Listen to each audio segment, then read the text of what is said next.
Hello दोस्तों, कैसे हैं आप लोग। दोस्तों, ये किसी ने मुझे भेजा है और ठीक है। और जो है बड़े टेढ़ा पेज भेजा है खींच के, हो सकता है उसको पता नहीं कैसे फ़ोटो भेजते हैं या जो भी है, खैर। तो इसको पढ़ते हैं। एक ख्वाब और यानी कि कहने का मतलब ये है कि अगर एक ख्वाब पूरा नहीं होता तो दूसरा ख्वाब सही है ना। यानी कि ज़िंदगी का एक मकसद होना चाहिए। ठीक है, यहाँ ये बात कहने की कोशिश की जा रही है और इस नज़्म के शायर हैं अली सरदार जाफरी साहब। ठीक है, तो चलिए फिर शुरू करते हैं, इसको देखते हैं इसमें क्या क्या है। ठीक। ख्वाब अब हुस्न तसव्वुर के उफ़क़ से है परे, दिल के एक जज्बे मासूम ने देखे थे जो ख्वाब। ये कहते हैं कि वो जो ख्वाब, जिस ख्वाब में सिर्फ हुस्न के यानी हुस्न के जलवे की नुमाइश हो या सिर्फ हुस्न की बात हो, है ना। वो ख्वाब हमारे इस ख्वाब से जो हम ख्वाब देखना चाहते हैं उससे काफ़ी डिफरेंट है, परे हैं, अलग हैं, है ना।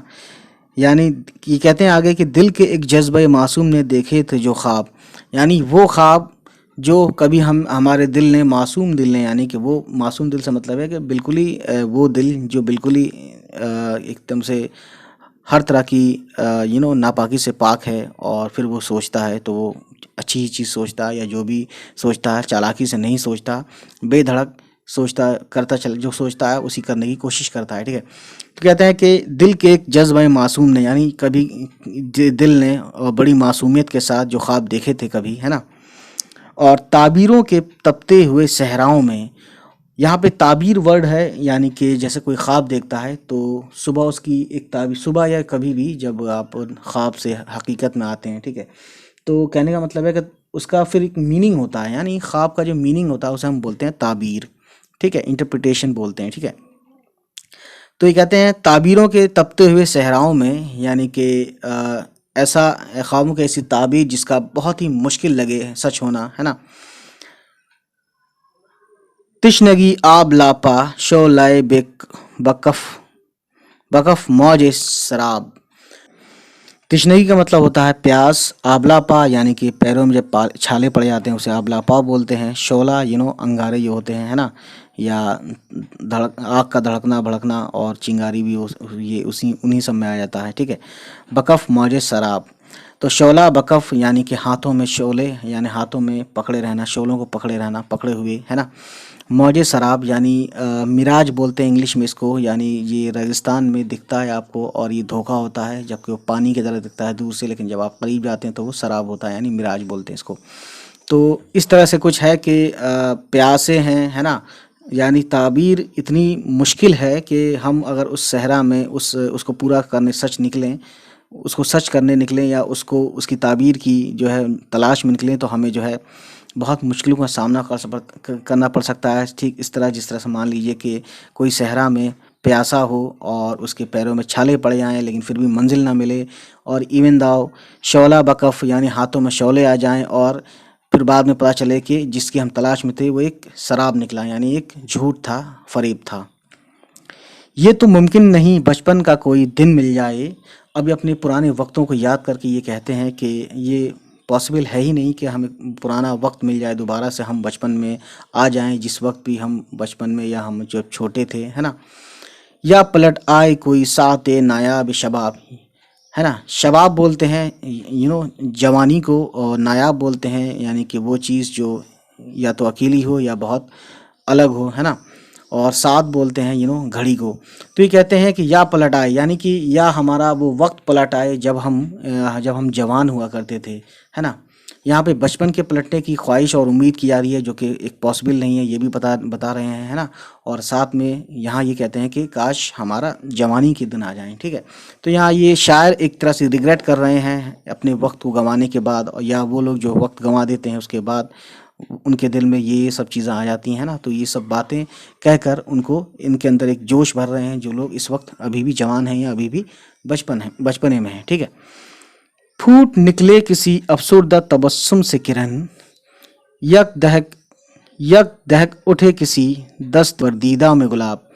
ये कहते हैं कि फूट निकले किसी, तबस्सुम बोलते हैं मुस्कुराहट को, है ना। तबस्सुम की किरण यानी कि कहते हैं कि यहाँ पे अब एक उम्मीद की किरण कह रहे हैं कि कोई ऐसी उम्मीद निकल आए, है ना। फूट निकले किसी, फूटना यानी कि किसी चीज़ का, कली का फूटना, कली का खिलना, निकलना, है ना। तो एक उम्मीद के जागने की बात की जा रही है घुमा फिरा के, है ना। तो काफ़ी हाई मीनिंग है इसमें। देखिए, यक दहक यानी कि अचानक से दहक उठे, यानी कि वो चीज़ निकल आए जिसका हम इंतज़ार कर रहे हैं, ठीक है।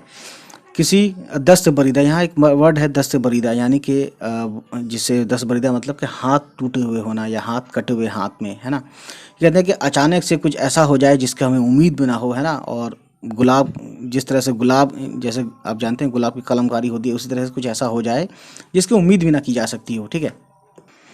आह पत्थर की लकीरें हैं कि कागज़ के नकोश, नुकोश बोलते हैं, निशानियाँ, है ना।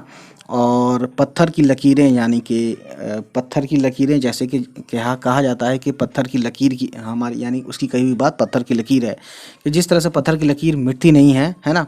उसी तरीके से उसकी तरफ ये इशारा लेके कहते हैं कि आह, अब यहाँ पे एक दर्द भरी और सर्द आह भरते हैं, है ना। अफसोस में होता है ये सब। आह पत्थर की लकीरें हैं कि कागज़ के नकोश, यानी कहते हैं कि क्या पता जो हमने सोचा है या जो हम करना चाहते हैं या जो हमारे इरादे हैं वो पत्थर की लकीर की तरह है या कागज़ के नकोश, है ना, पत्थर की लकीर की तरह है, तब तो ठीक है, अच्छी बात है।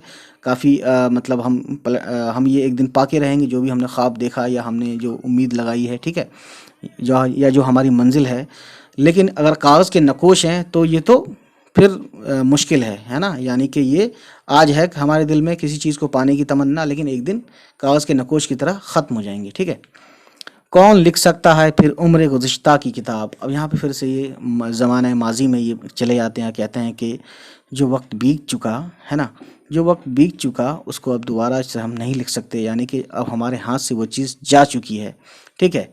तो जो गुज़र गया सो गुज़र गया, यानी उसमें हम फेर बदल नहीं कर सकते, लेकिन जो ज़माना हाल है, जो मौजूदा वक्त है, उसमें वो हमारे हाथ में है और आने वाले वक्त को हम बदलने की कोशिश कर सकते हैं और उसको बदल भी सकते हैं अगर हम पक्के इरादे से और सच्चे इरादे से उस पर लगें, ठीक है।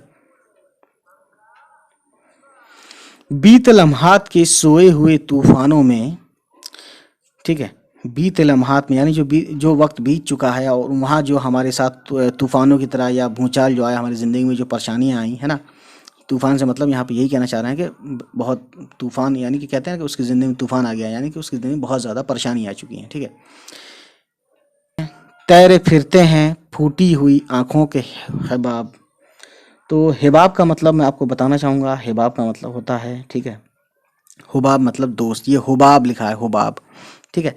तैरे फिरते हैं फूटी हुई आँखों के हुबाब, यानी कि जो वक्त गुज़र गया है और उस वक्त जो हमारे साथ जो भी परेशानियां रहीं, जो भी मामलात बुरे आए, है ना, उसमें क्या है कि तैर फिरते हैं, यानी कि वो लोग याद आते हैं या वो लोग, उनकी सूरत हमारी नज़रों में आ जाती है जो कभी हमारे दोस्त हुआ करते थे, ठीक है। और जाहिर है बुरे वक्त में जो काम आते हैं उनको हम भूलते नहीं हैं। अब कहते हैं ताबिश रंग शफ़क़। यहाँ ताबिश रंग शफ़क़ का मतलब है कि यानी कि सतरंगी जो होता है, रेनबो जो होता है, उसके 7 रंग होते हैं, है ना। सतरंगी के 7 रंगों का जो उसकी शान है ना। आतिश रूए खुर्शीद, अब यहाँ ये बात कहाँ ले जा रही हैं, ये ले जा रहे हैं एक तरह से सूरज की गर्मी की तरफ, है ना। यानी कि एक कुदरत के यहाँ पे कुछ एक इशारा करते हैं कि उनकी तारीफ़ करते हुए, और फिर कहते हैं आगे, देखिए अपनी बात रखते हैं फिर से वही बात। मल के चेहरे पर सहर आई है खून अहबाब, यानी कि जब दोस्तों का जो खून हुआ, जो उनके जो मतलब जो हम जिनको हमने खो दिया, है ना, उनके जाने से जो चेहरे पर सहर आई है, यानी उनके जाने पे, यानी उनके ना होने पे हमारे जो दिलों में जो एक लौ जगी है, या उनके ना रहने पे जो हमें उनकी याद आई है, या उनके ना होने की जो कमी का एहसास हुआ है, वो अब हमें महसूस हुआ है, ठीक है। देखिए मीनिंग बहुत सारे हो सकते हैं, ठीक है, इसीलिए जो अभी मेरे समझ में आ रहा है वो आपको बताना चले आ रहा हूँ, ठीक है ना। उसके बाद यहाँ से देखिए, जाने किस मोड़ पे किस राह में क्या बीती है, ठीक है। यानी एक एक मतलब इसमें शक किया जा रहा है कि न जाने किस पे क्या बीती है, क्या हुआ है, किसके साथ क्या हादसात हुए और उसके बाद क्या रहा मामला, है ना, जिस पे बीती वही समझता है। ये सब बातें ये कहने की कोशिश कर रहे हैं। किससे मुमकिन है तमन्नाओं के ज़ख्मों का हिसाब। और ये कहते हैं कि जिसकी जिसकी तमन्नाएं पूरी नहीं होती हैं, फिर जो उसके बाद जो ज़ख्म मिलता है, यानी उम्मीद पूरी ना होने के बाद जो दर्द होता है, उसका दर्द का हिसाब नहीं है, यानी वो बेहिसाब है, उसको हम अंदाज़ा नहीं लगा सकते जिसके साथ भी ऐसा होता है या जिसके साथ भी ऐसा हुआ। आस्तीनों को पुकारेंगे कहाँ तक आंसू। अब ये कहते हैं कि आस्तीनों को पुकारना यानी कि वो लोग जो बिल्कुल ही करीब होते हैं, यानी जिस तरह से हाथ का आस्तीन हमारे बिल्कुल करीब होता है, उसी तरीके से यहाँ पे करीबी लोगों की बात की जा रही है ना। आस्तीनों को पुकारेंगे कहाँ तक आंसू, यानी कि वो आंसू जो खुद किसी ख़ास ने दिए हैं, उनको कहाँ तक उनको पुकार कर भी क्या फ़ायदा, जब उन्होंने खुद दिए हैं ये आंसू या उनकी वजह से ये हाल हुआ। अब तो दामन को पकड़ते हैं लहू के गर्दाब। अब ये कहते हैं कि यानी अब हम अपने आप को ही खुद को रोक लेते हैं, दामन को पकड़ते हैं यानी अपने आप को रोक लेते हैं, दामन को समेट लेते हैं, ठीक है। और वो इसलिए भी होता है क्योंकि जो लहू, जो खून बहा है या जो हमने नुकसान सहे हैं, ठीक है, उसके उसके उसके लहू के गिरदाब के मतलब है कि यहाँ पे गिरदाब मतलब बोलते हैं पानी का चक्कर जो होता है, भंवर होता है, गोल गोल घूमता है। यानी कि इस तरह से जो नुकसान हुआ है या इस तरह से जो लहू ज़ाया हुआ है अपने लोगों का या इस तरह से, तो हम खुद को रोक लेते हैं, है ना। और ये सब देख कर, लहू के गिरदाब के, लहू के भंवर को देख कर, ठीक है। देखती फिरती है एक एक का मुंह खामोशी, देखती फिरती है एक एक का मुंह खामोशी, यानी कि जहाँ भी आसपास जो है सबका हम जब देखते हैं, ये सब तमाशे होने के बावजूद भी सभी के सब यानी सभी लोग खामोशी के साथ हैं, है ना। कुछ नहीं बोलते हैं, कोई एतराज़ नहीं करते हैं जो भी गलत हो रहा है या जो भी गलत हुआ। जाने क्या बात है, शर्मिंदा है अंदाज़ खिताब। और वो ये कहते हैं कि पता नहीं इन लोगों को क्या हुआ है जो ये लोग गलत के ख़िलाफ़ नहीं बोलते हैं, गलत के ख़िलाफ़ आवाज़ नहीं उठाते हैं, है ना। यानी जो कुछ कह भी सकते थे, उनका बिल्कुल कहने का उनका दिल ही नहीं कर रहा। अंदाज़ ख़िताब यानी कि एक तरह से जब बात की शुरुआत की जाती है उसे बोलते हैं अंदाज़ ख़िताब, है ना। सब इनके अंदाज़ यानी कि कहने से भी शर्मिंदा हैं, ठीक है। न जाने क्या है उनके साथ, क्या बीती उनके साथ या क्या उनके मन में है। दर बदर ठोकरें खाते हुए फिरते हैं सवाल। अब देखिए सवाल का कई मीनिंग होते हैं। सवाल का तो वैसे सिंपल मीनिंग है क्वेश्चन, लेकिन क्वेश्चन कब किया जाता है? क्वेश्चन जब किया जाता है जब आपको कुछ मांगना हो, यानी जब आपके पास या तो कोई कन्फ्यूज़न हो या आपके पास कोई मजबूरी हो, कुछ मांगने की ज़रूरत हो, तब होता है सवाल। से आदमी सवाली बन जाता है यानी ज़रूरतमंद हो जाता है। तो ये कहते हैं कि दर बदर ठोकरें खाते हुए फिरते हैं सवाल, यानी हमें जिस जिस चीज़ की ज़रूरत है उसके लिए हम इधर उधर यहाँ वहाँ सबके पास जाते हैं, है ना। लेकिन हमें क्या है, हमें मिला नहीं वो चीज़ जिसकी हमें ज़रूरत थी। और मुजरिम की तरह उनसे गुरेज़ा हैं जवाब। गुरेज़ा मतलब भागता हुआ, है ना, या दूर चला जाना या दूर भागना, ठीक है। तो ये कहते हैं कि जिस चीज़ की हमें ज़रूरत थी वो तो इस तरह से भाग रहे हैं, मुजरिम की तरह भाग रहे हैं, है ना। और हमें जो है वो चीज़ मिलती ही नहीं है, ठीक है ना। सरकशी, सरकशी के कई मीनिंग हैं, ठीक है। सरकशी के मीनिंग है नाफरमानी या गुरूर, बगावत भी है, ठीक है।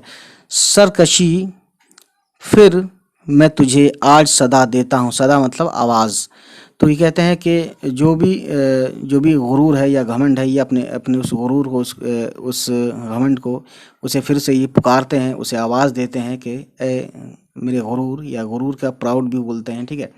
उसको ये आवाज़ देते हैं, है ना, खुद से बात करते हुए, मैं तेरा, फिर कहते हैं कि मैं तेरा शायर आवारा ओ बेबाको ख़राब। अब यहाँ पे शायर ने कुछ अपनी बुराई की है और इस तरह से पेश किया खुद को कि जैसे कि वो, है ना, शायर आवारा का मतलब हुआ कि एकदम जो बिल्कुल जिसका कोई मकसद नहीं है, कभी इधर की बात कभी उधर की बात, है ना, जो बेमकसद बातें करता है वो शायर आवारा हो गए, है ना। बेबाक को ख़राब, बेबाक को ख़राब का मतलब वही सिंपल सा है ना, बुरा और बेकार, बदकार, बुरा, इस तरीके से इन्होंने अपने आप को कहा है, कहने की कोशिश की है। ऐसा क्यों किया है ये आप समझ सकते हैं, ठीक है। क्योंकि जब इनकी कही हुई बातों का अगर असर नहीं होता तो ये फिर ये बेकारी हुए और इनकी फिर इनका कोई मकसद जो भी चाहते हैं अगर पूरा नहीं होता तो मेरी शायरी भी बेकार है और मैं भी आवारा शायर की तरह मान लिया जाऊँगा या तसव्वुर कर लिया जाऊँगा, ठीक है। फेंक फिर जज्बाए बेताब की आलम पे कमंद, फेंक फिर जज्बाए बेताब की आलम पे कमंद, एक ख्वाब और भी ए हिम्मत दुश्वार पसंद। तो यहाँ कहते हैं तुम्हारी जो बेताबी का जो जज्बा है, जो तुम्हारे अंदर जोश भरा हुआ है इसको किसी चीज़ को पाने का, अगर वो, है ना, अगर वो पूरा नहीं होता तो उसको फेंक दो। फेंक दो का मतलब उसको तर्क कर दो, उसके अपने दिल से निकाल दो। कमन बोलते हैं कि ऐसी रस्सी जिसमें फंदा होता है, यानी उसको आप छोड़ दो, है ना। उसकी अब ज़रूरत नहीं है, उसको तुम पा नहीं सकते शायद, ऐसा इन्होंने ये कहा है कि फेंक फिर, है ना, एक तरह से ऑर्डर कर रहे हैं। एक ख्वाब और भी ए हिम्मत दुश्वार पसंद। हिम्मत दुश्वार पसंद यानी कि मुश्किलों से खुश होने वाली हिम्मत, यानी कि कोई दिक्कत नहीं है, अगर एक ख्वाब पूरा नहीं हुआ तो कोई प्रॉब्लम नहीं है, इट्स ओके, है ना। हम फिर से एक और ख्वाब लेकर चलेंगे और उस पे हम फिर से मेहनत करेंगे और उसको पाने की कोशिश करेंगे। तो जहाँ तक मैं समझता हूँ यही होना चाहिए, है ना। और चलिए फिर आज की कहानी इतनी ही। तो गाइस, उम्मीद करता हूँ ये वीडियो आपको पसंद आई हो, और अगर पसंद आई प्लीज़ हमारे चैनल को सब्सक्राइब कीजिएगा, और बस मिलते हैं फिर किसी वीडियो में। चलिए फिर, बाय बाय, टेक केयर।